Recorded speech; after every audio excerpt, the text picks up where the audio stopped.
Welcome into DC Talks. I am your host, Drew Kreisman. With me is my brother, Ira Kreisman, and on this episode, we continue our conversation on The Secret of Nimh, one of our favorite animated films, probably just one of our favorite films. It just happens to be animated from when we were kids. When last we left our heroes, or really our hero so far in this one, because Mrs. Brisby is super awesome and Mr. Ages is intriguing, but kind of a jerk so far. Kind of a jerk, yeah. In fact, he had just slammed his door in her face as she was thanking him for the good part that he did do, which was properly diagnosed that her son very sadly has pneumonia and gave her some medicine for it.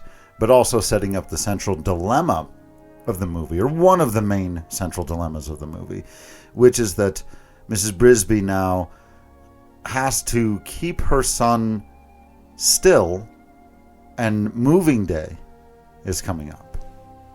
Yeah. 3 weeks, I think he says. 3 weeks. And when she objects about moving day, he says, well, you asked my advice, and I gave it to you. Like, all right, you jerk. Yeah. So I did want to bring up something that I've been thinking about since the last episode that we recorded, which is that Mr. Aegis remembers Timothy from the spider bite. Now, if you or I had a spider bite, that would be significantly different than a mouse child having a spider bite. Sure. Do you think that that was meant to be a more intense situation that maybe led to the pneumonia? I had never put all of that together, but that is an interesting... It would also explain a little bit of how he's able to come to a diagnosis so quickly after she basically describes a handful of symptoms. He knows what it is. Sounds like... So we cut now to Mrs. Brisby going home. And she's going home through this swampy area. We talked about last episode how we get a big overview shot of the farm, the house, this big tree. We actually don't see the rose bush in that opening shot, which I think is an interesting choice. Yeah. But it pans to the right and we get the fields, the old combine, the river that cuts through the fields. And so she's got to be going through near the river. And then soon we're going to be in the river. It is a beautiful scene. It's dark, but lots of long shadows, reds and browns. The sun is going down. It's not totally night yet. Yeah. And this whole set of scenes that's about to come up, and the big tense part, is going to be lots of oranges and reds that seem to come from wherever they want them to come from. But also it is sunset, so it's not totally misplaced. And I kind of love that. There's that, we've talked about this before. Where does the light come from? And Peter Jackson says the same place as the music. Yeah. So on the one hand, I don't understand why the inside of the log is about to be bright red. On the other hand, it is sundown. Because it's beautiful. Yeah, and it's just a beautiful scene. Yeah. Or I should say a beautifully rendered scene. It's a very tense scene. Yeah. Yes, indeed. So she's making her way downtown. No, she's making her way through the wetlands. I was going to do it too. And she's in this big hollowed out log now. And so now we get the view through the log, and we can see at the other end of the log is a crow who has very obviously been tied up in yarn. He's so completely and helplessly stuck. And she stops and she looks, and there's like this bemused look on her face, and then she's like, well, I can't just leave him here. I mean, she could. She absolutely could just move on with her life. She very much could. But we get here the introduction of Jeremy the Crow. So she comes up to him and she says, is everything all right here? And he loses it. He like stumbles and is like he's swinging from one leg and he's terrified. And then he realizes, oh, it's just a little mouse lady. He says, oh, lady, don't sneak up on me like that. She says, oh, I didn't mean to frighten you. Oh, you didn't frighten me. I was just sort of working out. You broke my concentration, that's all. like, I can't tell if this is just sort of teenage bravado, or if he really thinks he's going to put one over on her, or if he just talks. He talks a lot. Right. It's funny because, we've got all of these hyper intelligent mice and stuff. Like it's anthropomorphized. We're treating them as people and all of that. But he seems to be the character that most kind of resembles how I imagine his animal might actually be. Right? Uh-huh. This was, by the way, my first memory of being introduced to Dom DeLuise and that wonderful voice and that way he has and the timing of it, and that you can't really tell, like, is he really full of bravado? Is he covering for the fact that he's full of absolutely no bravado? Right. Is he just a total dork? It's all kind of part of the same thing, and you're never fully sure, but he's funny and goofy and awkward, but clearly well-intentioned. I've always loved crows and ravens for as long as I can remember. I don't know if Jeremy has anything to do with that, because Jeremy is very silly, and crows can be very silly. But have you seen those videos or TikToks of them, like, figuring out puzzles to get treats and stuff? Yeah. They can be really smart. There's studies of they'll remember the place or the face of people who feed them, and people who are mean to them and, like, avoid certain areas. They'll mourn the death of other crows. Anyway, I like this character, and I think crows are cool. I agree on both counts. But to this story specifically, she points out that he's all tangled up, and he has to, like, he's hanging upside down from this yarn that's wrapped around the various parts of the log. So he has to, Yeah.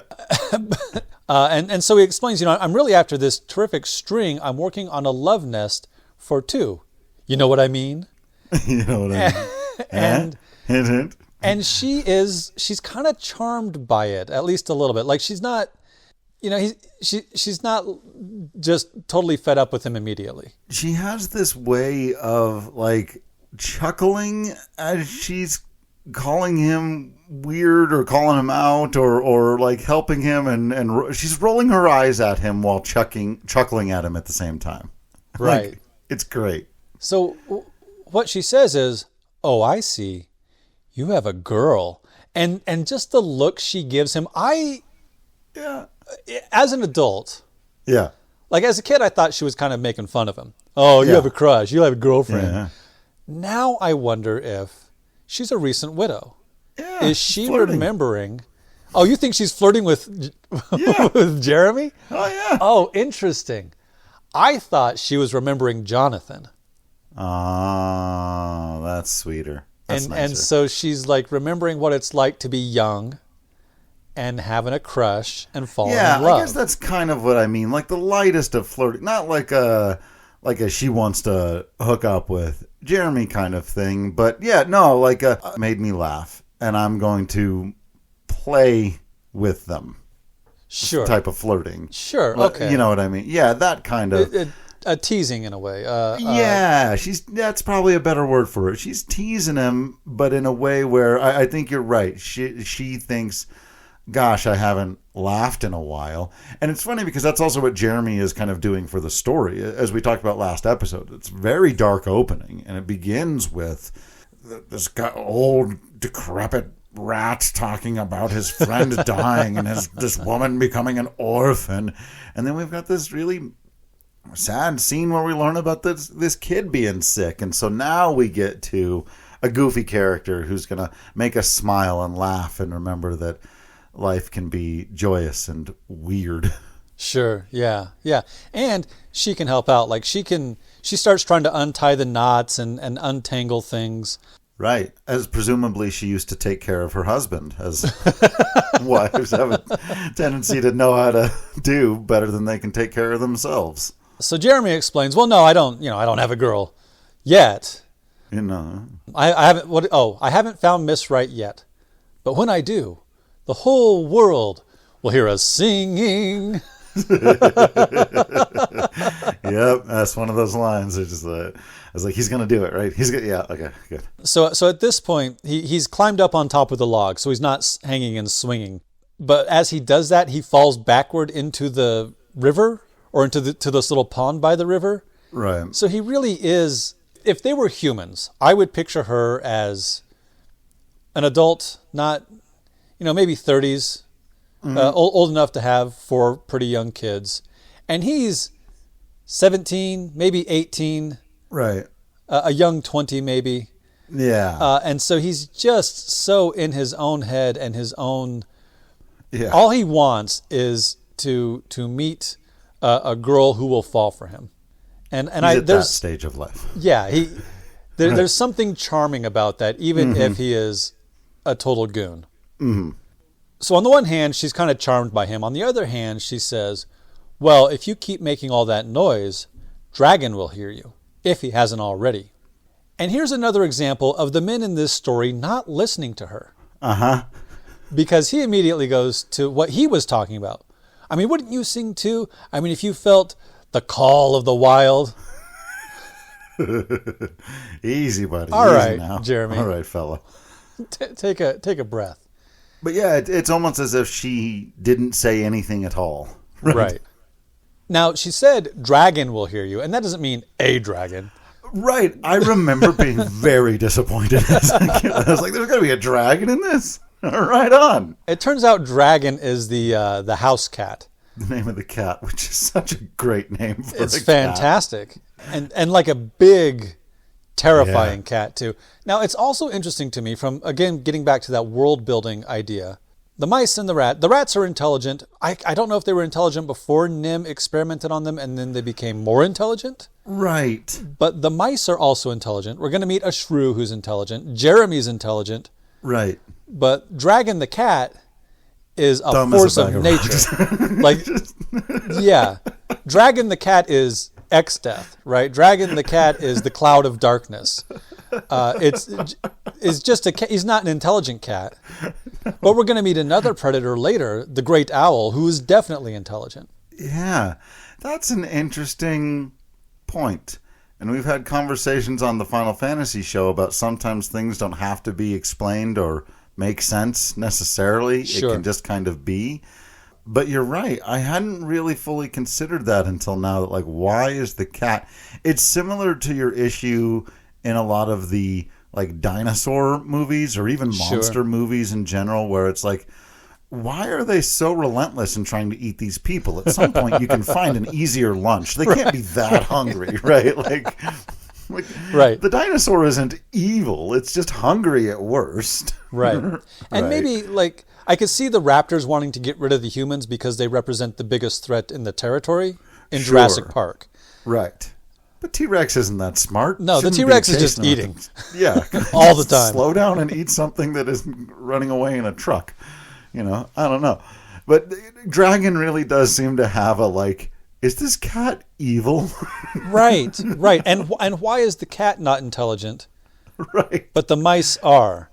Corrupted by Lavos, this cat. Maybe so. And it doesn't really matter, but again, I like to...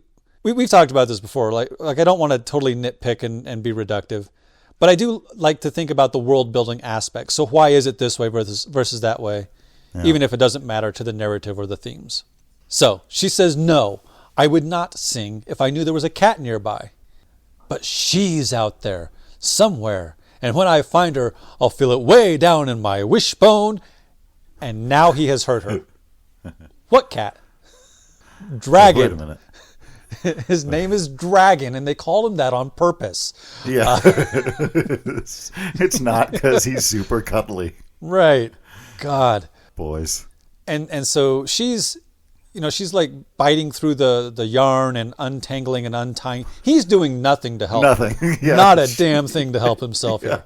She's going to rescue him despite his best efforts. Right. But she says, look toward the house, see if you can see him. So Jeremy does as instructed. God, he did what he was told. Flies up to the God, with no regard for her or that she's hanging on to this yarn.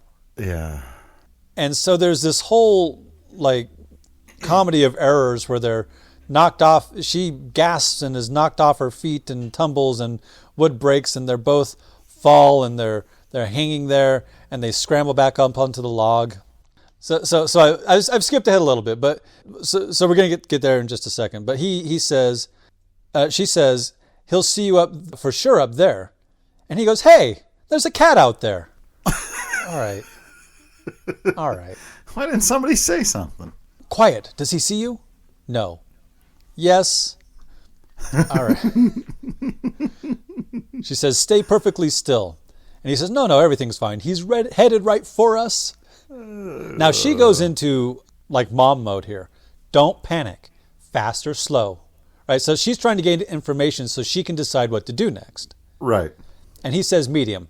Make that fast. Very fast. I have to go now. Excuse me. And this is where the chaos happens that I was describing a moment ago.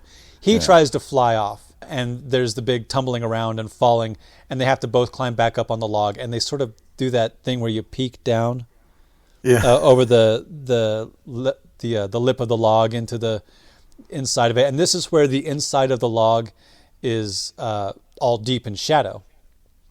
And we hear thump, thump, thump, thump, thump. Oh no. And they're freaking out, and then it's a bunny, and a bunny is hopping through the log. So it's okay. Everything's fine. This is not dragon. Also, the bunny does not appear to be intelligent. The bunny appears just to be a bunny. Oh, bunnies are dumb. Everybody knows that. Did you ever see Watership Down? No, but I've heard it's scarring. It's worth seeing. Yeah. Anyway, they're laughing at their own mistake, how they were so scared. Mrs. Brisby sort of blames them both. Well, of all the silly nincompoops, I assume including herself. I guess so.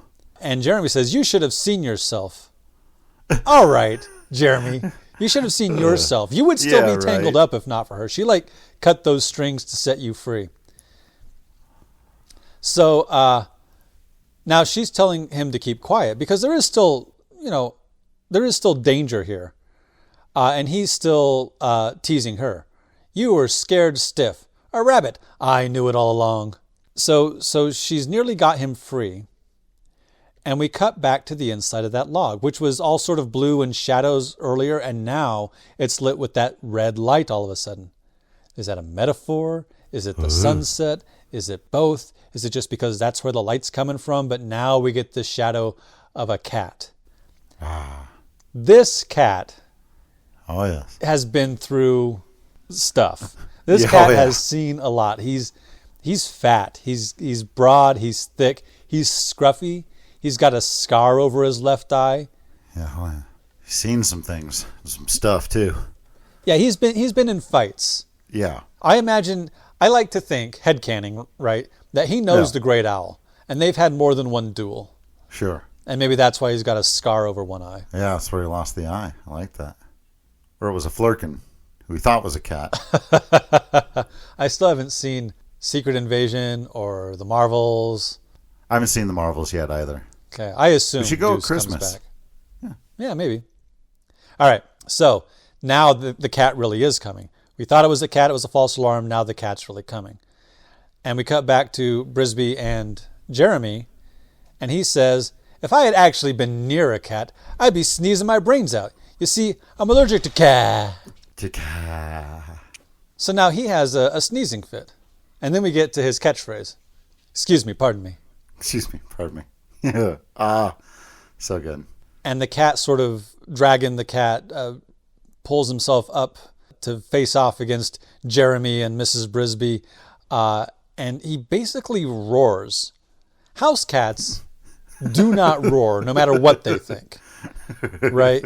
But this cat roars, and it is intense. Yeah, man. And Jeremy is trying to run and fly away, and he's not quite totally free yet. And she's got to cut the last few strings, and she's running and evading him and this way and that way. Man, and now that I'm an adult and I know the numbers on how many birds house cats kill. Oh, sure. Yeah. It's oh no. So Jeremy flies away, and Mrs. Brisby's trying to get away, and as she is, she loses the packet of medicine. No. And it drifts down, and she's scampering down after it, and she's trying to catch it, and it lands in the water, and it drifts away on the current. No. Jeremy comes back and he grabs Dragon's tail and pulls on that so that she can jump into the water and get away. And then it's the string. Quick, grab the string. And she grabs it and he lifts her up into a tree. And there's this whole pursuit. Like Dragon is not letting this mouse and crow get away. He's climbing the tree, coming after her, smashing branches and breaking things. And she backs up onto this branch and he goes after her and he leaps at her. And the branches, this is an old dead tree out here in the wetlands, and it breaks and they both fall into the river near this old water mill. And now we get, again, this is one of these scenes where I feel like I've got to hold my breath. She's underwater. Yeah. She's swimming against the current of this river. Yeah. And she gets up to the water mill and grabs onto it underwater so that it will lift, as it comes around, it will lift her up and out. Yeah. So she essentially uses the water mill to escape. She's up in the top of it. And aside from the trauma of almost having been eaten by a dragon, or a cat named Dragon, she's lost the medicine. So she is just sobbing into her cape. And it's the light has dimmed again. We're back to blues and grays and greens. She's very alone in this scene. For a while. Very, very isolated. Very dark and cold and echoey. And Jeremy shows up and says, hey, Ms. Mouse, don't worry, I'm okay. He sort of does like a little jumping jacks or a dance or something. See, I'm all right. Yeah. And she says, that's not the reason I'm crying. I lost Timmy's medicine. So she already went on this epic journey to the constantly exploding combine out in the middle of the field, way far away from home, to talk to the cranky Dr. Aegis, to get the medicine. She's headed back home, and she's lost the medicine. He's got pneumonia.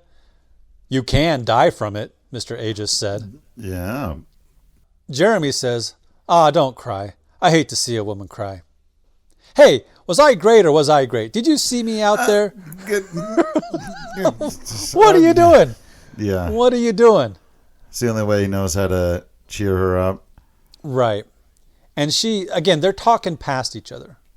Yeah. She says, I'll go back to Mr. Aegis tomorrow. It's like, hey, you weren't so bad yourself. We make a pretty good team. Oh, here, you dropped this back there. Yeah. So on the one hand, Jeremy is an absolute fool, a total idiot. On the other hand, not bad, kid. Yeah. Not bad.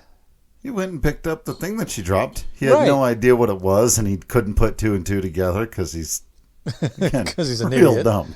Yeah, but he knew it was important to her. But kind of heart. You and I have talked a lot in a lot of these things, the video games, the movies, where the characters who are kind of heart are almost always near and dear to our hearts because, you can mess up. You can not know. Being an idiot isn't a crime, or it shouldn't be, right? Right.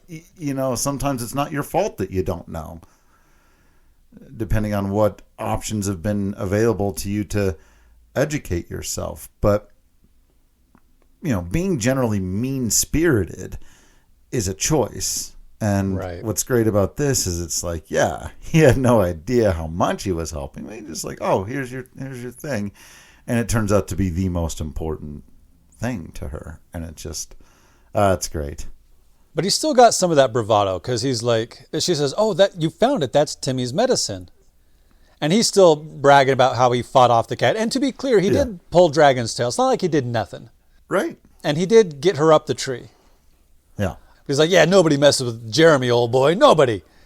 He's like, wait, that's the medicine? Oh, I mean, yeah, it is. And now he's going to introduce himself. My name's Jeremy. Yeah. And she says, I'm Mrs. Brisby. Now, Drew. Yeah. We've already had this discussion.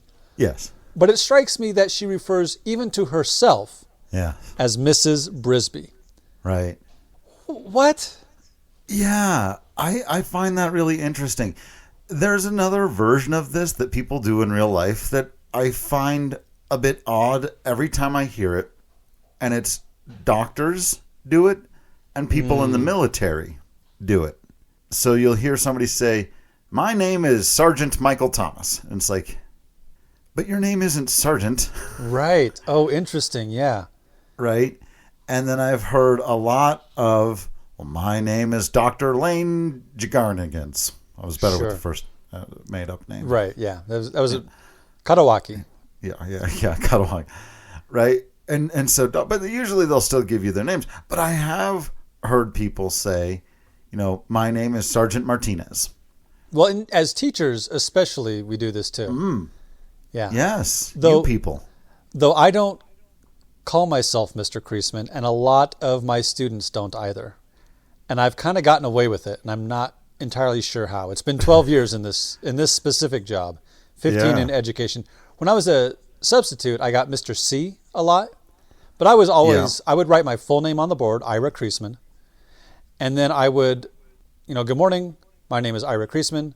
I've written it on the board in case you forget, and I'd sort of let them just call me Mr. Kreisman. Sure. Especially when I was in a middle school, I would get Mr. C. So, yeah, that's interesting, but it's still like... But... She just doesn't have a first name. Yeah, she just doesn't get a first name, and that she's so identified. But then, right, if you want to take a positive spin on the best interpretation of the mindset at the time, I think I've heard, more traditional women over the years, and it should be noted, neither of us married traditional women, but who see the title of Mrs. as a recognition of being a mother and being a wife and taking those roles and those responsibilities, kind of seriously. So in a way, if that is her, again, I'm doing my best, viewing this in the best possible way, especially when she's in super mom mode for so much of this story, to say, I am Mrs. Brisby. I think the best interpretation of that is to say, I am the mother of my children. Sure. And she's so focused on Timothy right now, but she should have a name. And I don't know if that's meant to be a comment on, or if that's just the way of this particular world. I do think it's also 1982, and as enlightened as some of these folks, including Don Bluth, were about a lot of things, that society in general did still see women as basically, there's that whole argument in the West Wing about the phrase just a wife and mother. Right. And she is absolutely the hero of this whole story. Right. I don't want to downplay that she doesn't get a first name, but I also don't want to diminish her for not having a first name. Yes. Hey, at least she didn't say, my name is Mrs. Jonathan Brisby. Right, that would be as well. That would be a bit much. The total disaster is averted, and she's got the medicine, and she says, I have to go home now. Jeremy says, where's home? She says, in the garden patch, by the stone. Why am I giving you my address? But fine. Right. And so she's making her way through she uses a rope to go down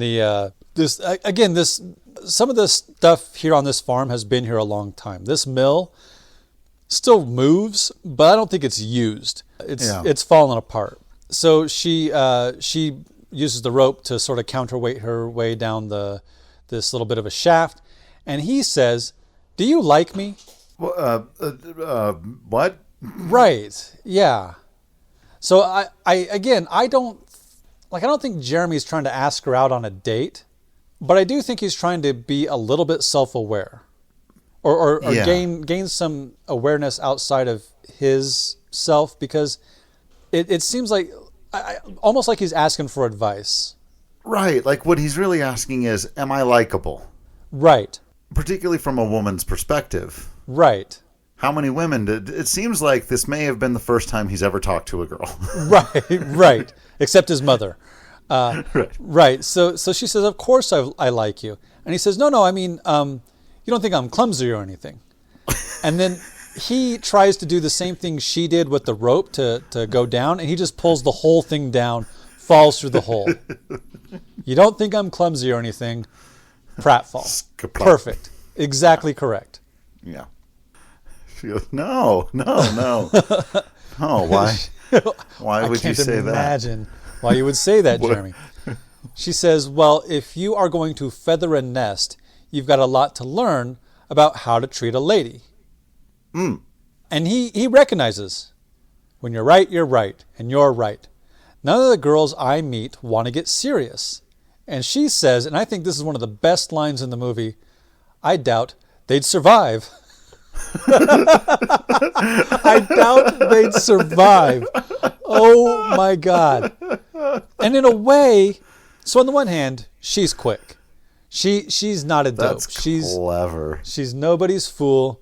But I also think that she probably doesn't feel like she could get away with that kind of zinger on most folks. But Jeremy doesn't listen to her. Right. And he's not clever enough to have even understood what she just said. Right. I doubt they'd survive. She's, again, one of those ones like, I've got the rhythm and tone of it in my head, and it's just so good. And I didn't get it when I was a kid. I got it when I was older. Like, oh. Yeah. So he has an epiphany. Say, you were a girl once. You could teach me how to, how to behave yourself. Yeah, or whatever. Right. So she's going home. She's like bouncing off of lily pads, and he's smashing them into the water. Hey, I just need some pointers. Let me fly you home. She says, no, I'm afraid of heights. Okay, then we'll walk. Bye now. I think I've got real potential. I mean, girls go for the athletic type, don't they? Jeremy, you're stepping on my tail. Like, it's just, they are an excellent comedic duo. She's, still the motherly mentor type figure. He's the idiot with the heart of gold. I love it. So now we cut to the Brisby home. We're outside to begin with. It's this cute little hollow. There's grass and flowers all around. There's, again, more just stuff. There's an old pan that's rusted out. There's this moss-covered cinder block house. You can almost can't tell it's a cinder block. I just know it is because I remember from the book, and I think they say it in the movie a couple times. Yeah. There's a circle window in the bottom. There's like a door and a set of stairs at the top, and a circle window in the bottom that has this glowing yellow light at the window. It's a very homey house, especially compared to the dark outside. Right. And in fact, there's going to be a bit of a juxtaposition. I just said there's light coming from that window, but when we actually go into the bedroom later, it's dark. So there's that. Yeah. But this main area that we come into, it's the warmest place in the movie so far by design. This is something that Bluth is incredible at. And again, I'm sure there are people listening to this who have much better understanding of the art and how and why you do these things. I'm merely coming at it as an observer and somebody who is noticing little things, but it's just even the color tones of the film. We begin very, very dark. Then we go to these sort of lights in the dark at Mr. Aegis's shop, right? Then we go to the outside, but kind of at a dusk hour, right? When all the reds and oranges you've been talking about, but it's still a kind of darkness, and then this scary thing that we have a moment of levity, a moment of brightness. So we have some bright in there, but we haven't really gotten warm yet until we get home to the Brisbys, and we have all of these really warm tones. It's very inviting. It's really memorable. If you've ever seen it before, you can probably close your eyes and picture it right now. So Mrs. Brisby has 4 children, 3 of whom we're about to be introduced to. So Teresa's the oldest. She's a girl. She wears like a sort of purplish blue periwinkle dress and a bright pink bow. Martin is the second oldest. He's a boy. He just wears a shirt because cartoon animals sometimes just wear shirts. Love it. No pants. It's a tradition. It's a time-honored tradition. Cynthia is the youngest, and she just wears like a green bow wrapped around her torso. Mm-hmm. And then Timothy, who's sick and in bed and who we don't see yet. So the scene starts with Martin, who's the most pugnacious, adventurous of them. Yeah. Maybe I should go look for Mom. And then Teresa, who is the most level-headed of them, I don't think so, Martin. So already we've got a dynamic between older sister, second oldest brother. I think I should go look for Mom. I'm worried about Mom. We should stay home where it's safe. Yeah. And I think that's interesting. Even though the kids don't get a whole lot of screen time, when they do, I really like the dynamic. I do too. You really get a sense that they're actual siblings and they have that dynamic and it works, and you feel like it's there when they're off screen, right? That they're continuing to have these fights and these conversations, that they're always in the middle of a conversation, right? Yeah. I think that's great. And then we get yet another iconic voice. And I don't think I can do it, but I'll do an approximation. It's Brisby, Brisby. And the kids recognize her immediately. Oh, Auntie Shrew. Oh, Auntie. Shrew. And then Martin goes, oh, no. Now, when I was a kid, I thought Auntie Shrew was the worst. Yes. I thought she was a busybody. I thought she was rude. Watching it now, I don't think the kids are the worst necessarily, but Martin in particular is obnoxious. Yeah. This whole scene reminded me of this great bit from Philomena Kunk. She's talking about, I can't remember which suffragette, but she says she had only 5 children, leaving her loads of time for politics.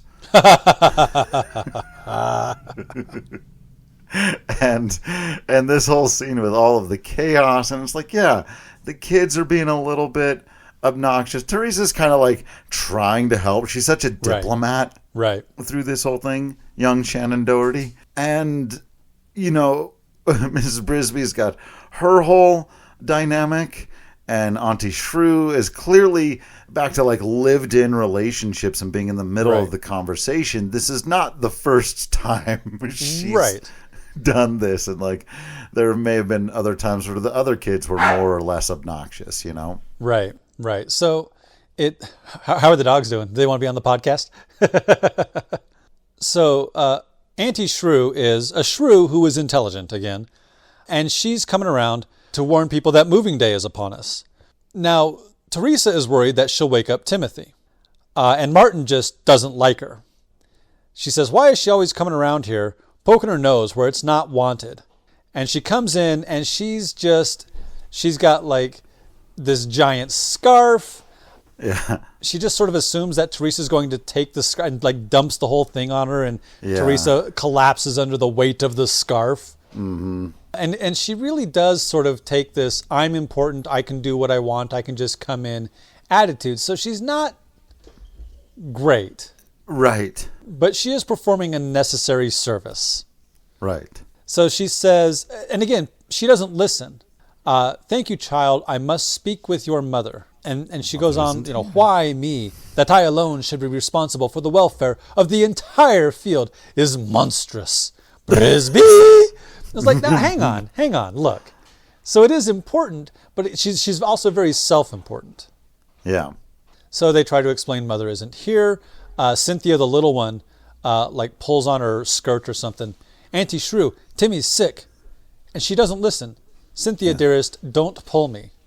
She's not here. She left you children alone then? And now we're getting judgy. Yeah. And Martin says, I'm old enough. And he's sort of like in the bedroom, peering around the curtain at her. Like he wants to confront her, but he doesn't want to confront her. Yeah. She starts gossiping about the rats. Rats in the field. Heavens know what sort of mischief they're up to. And then she says, Cynthia, dear, don't fidget. You're so like your mother. What? What does that mean? Right. Hang on. Because Cynthia's trying to tell her, hey, be quiet. Timothy's sick. He's sleeping. Everyone's trying to explain, and she's also trying to explain. Yeah. So we finally get to Mom went to see Mr. Aegis. Timothy is very ill, and she does show sympathy there. Timmy ill, how dreadful. And now Martin, who's still looking for a confrontation, comes out of the bedroom with like a stick to swing around for some reason. Boys. I'm not afraid of the dark. I'm not afraid of the farmer. I'm not even scared of dragon. I'm not even afraid of the great owl. And I'm thinking, yes, you are. I'm afraid of the great owl. Right. Are you serious? Yeah. So Auntie Shrew, is not having it. Will you hush up? Ah, you hush up. Teresa is just aghast. Martin. Auntie Shrew calls him precocious monster. bossing bullfrog, spoiled brat, loud mouth. Which reminds me, it's like a meaner version of Donnie and Casey Jones in Ninja Turtles. Yes, absolutely. Dome head.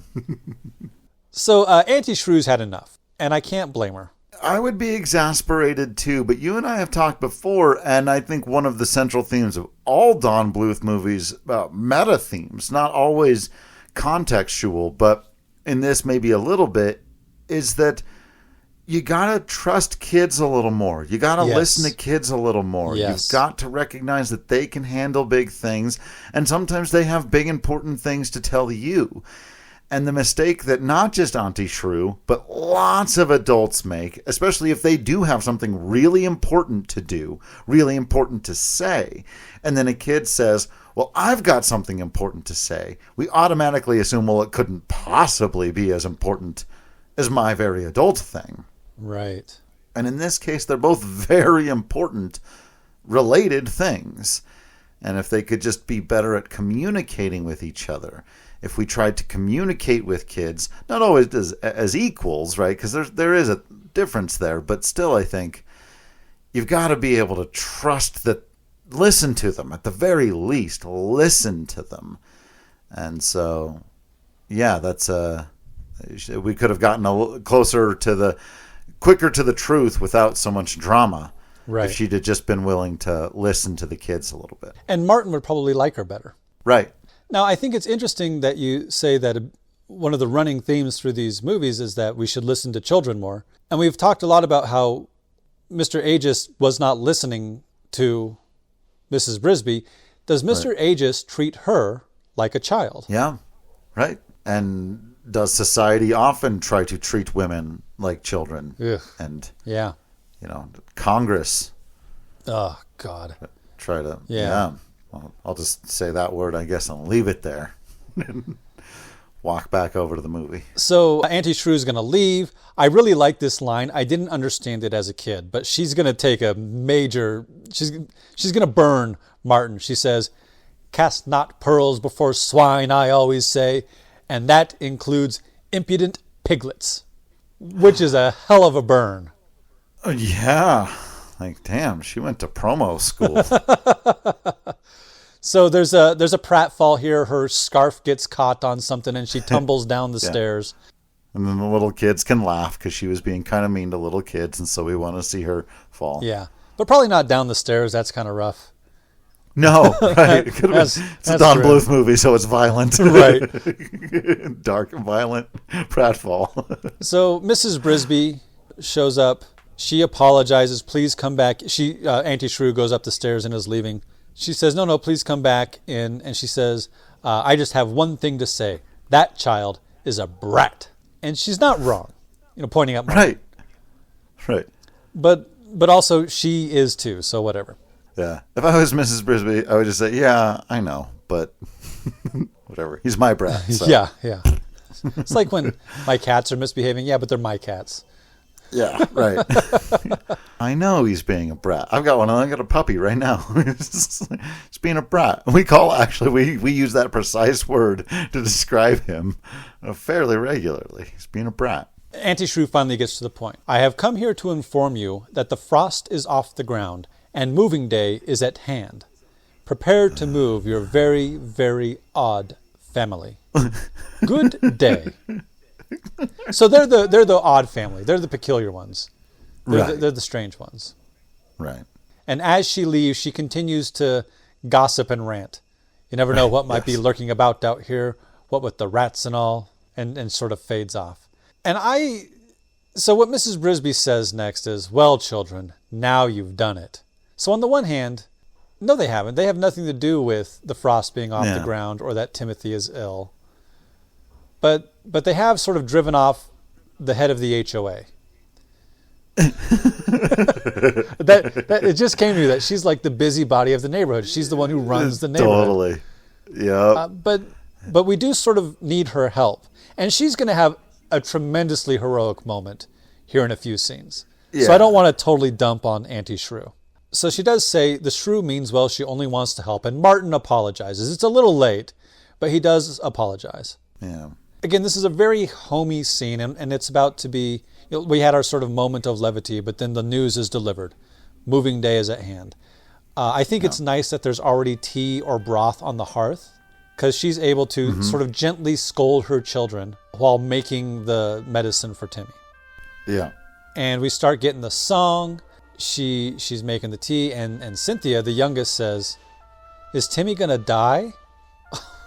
Oh, God. Still hurts. Yes. It's just like, I can handle all the other stuff with the adults processing the information, but kids with kids will get me every time. Yes. So Mrs. Brisby explains, Mr. Aegis called it pneumonia. Cynthia says, oh God, another line that sticks with me. When will he get better? Oh, jeez. Stop it. We get into the room, and she goes in by herself at first, does Mrs. Brisby, and she sits on the bed, and Timothy looks awful. Timothy is in a bad way. He barely breathing. He's got these giant shadows under his eyes. He rasps when he breathes, and they're just like these big, heavy breaths, and she gives him broth with medicine in it, and we get this conversation and the song with the lyrics, which I remember you said you didn't like as much when it has the lyrics. Well, no, hold on a minute. Why do you hate this sweet, sweet song? Yeah, right. Sure, right. This mother singing to her sick child. Right. Why do I hate this? No, I think what my ear grinds on a little bit is more that style and type of music from that time, that very saccharine, very sort of golden age. And it's also been so parodied over the years that it's hard to take it earnestly now, because it feels so silly on its face, even though this is a very beautiful melody, and I like the lyrics detached from it, but it's just for whatever reason when it's being sung, it's even the way it's sung is it's a very bit early Disney in a way. Yeah. Which again I think was genuine and earnest at the time, but like you said, it's become almost too much. Yeah. At the same time, the lyrics that really stick with me are love is the key, right? These dreams were meant to prove once more that love is the key. And for the very climax of this story, spoilers, that's what does it, right? That's what saves the day. So, and it's her love for her children that makes her leave home, leave the kids alone. Dad's gone. Dad has died. I'm going to go see the kooky old Mr. Aegis, even though he treats me like a child and his house is always exploding. I'm going to brave being eaten by Dragon the cat. And so I agree with you that it can be a little much. It can be a little saccharine, but it is also on theme. So it's got that going for it. Yeah. Yeah. So Cynthia asks, when will he get better? And she says, soon, I hope. Yeah. And then sends them to bed. And that's the end of the scene. And we get it sort of pans back out, and we see the house from the outside. And I mean, that's like the first adventure completed. She went on her quest. Yeah. She got the goober. She took it home. Yeah. Right. Now we've just got to figure out what we're going to do about moving day. That's it for this episode. Join us next time as we continue our conversation on The Secret of Nimh. Dream by night, wish by day, love begins this way. Night's a friend with love to send.